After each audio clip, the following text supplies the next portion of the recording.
Chinese President Xi Jinping, right, and Russian President Vladimir Putin pose for a photo at the Shanghai Cooperation Organization (SCO) summit in Qingdao in eastern China's Shandong province Sunday, June 10, 2018.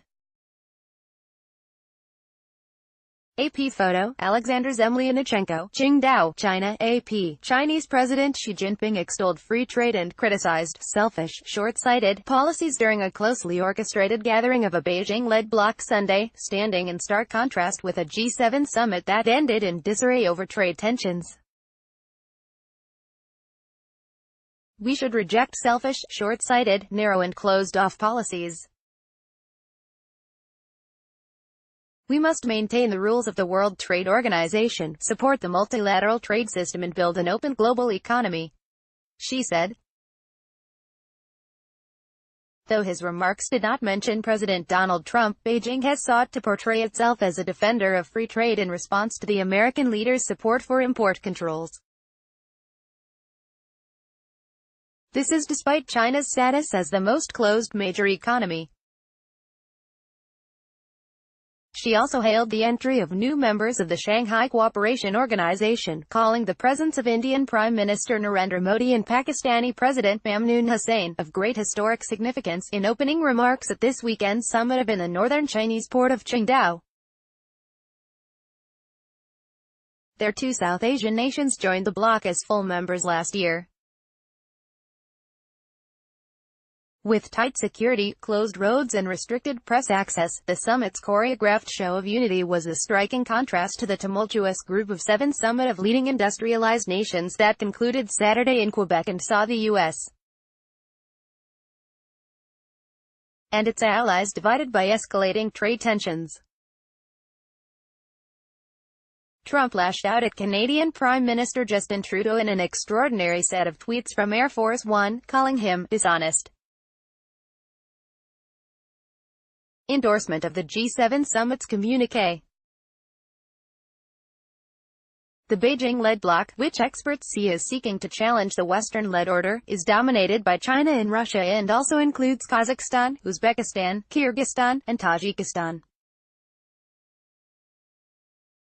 Founded in 2001, it was originally conceived as a vehicle for resolving border issues, fighting terrorism, and, more implicitly, to counter American influence in Central Asia following its invasion of Afghanistan. The summit comes as Russia and China have boosted ties in response to the U.S. national security strategy that describes them as America's top adversaries.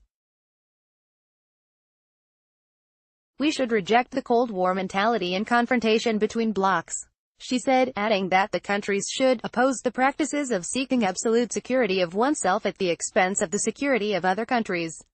In recent years, the Shanghai bloc's economic component has grown more prominent, embodied in Xi's signature, trillion-dollar foreign policy and infrastructure drive known as the Belt and Road Initiative.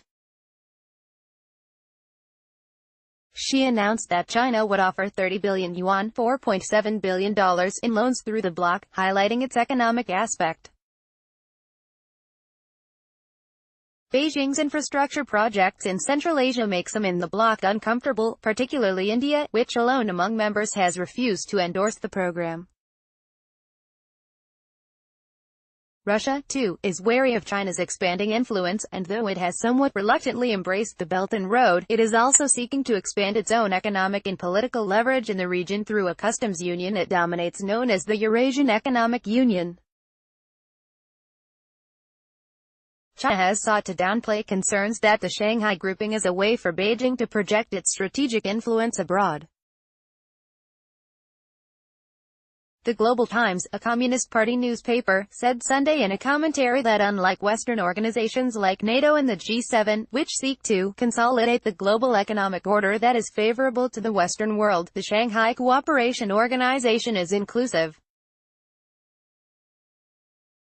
It is not a tool for geopolitical games, seeking hegemony or engaging in international confrontation, the paper said.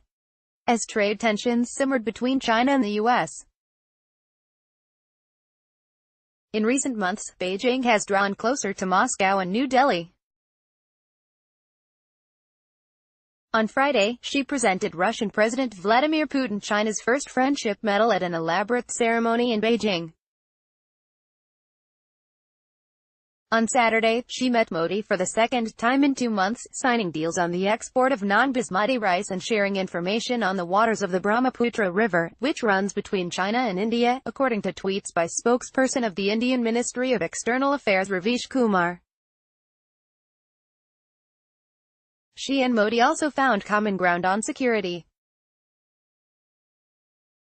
On Sunday, she urged closer cooperation on joint counter-terrorism exercises and law enforcement, while Modi called security our top priority, and said India would play an active and constructive role in the bloc to work against extremism in Afghanistan. Beijing sees the bloc as a force for stability in a poor, unstable neighborhood bordering on its volatile region of Xinjiang, where attacks in recent years by radicals among its native Muslim population killed hundreds and prompted a massive security crackdown, while New Delhi is interested in striking Islamic militant groups targeting India. Copyright 2018 The Associated Press. All rights reserved. This material may not be published, broadcast, written or redistributed.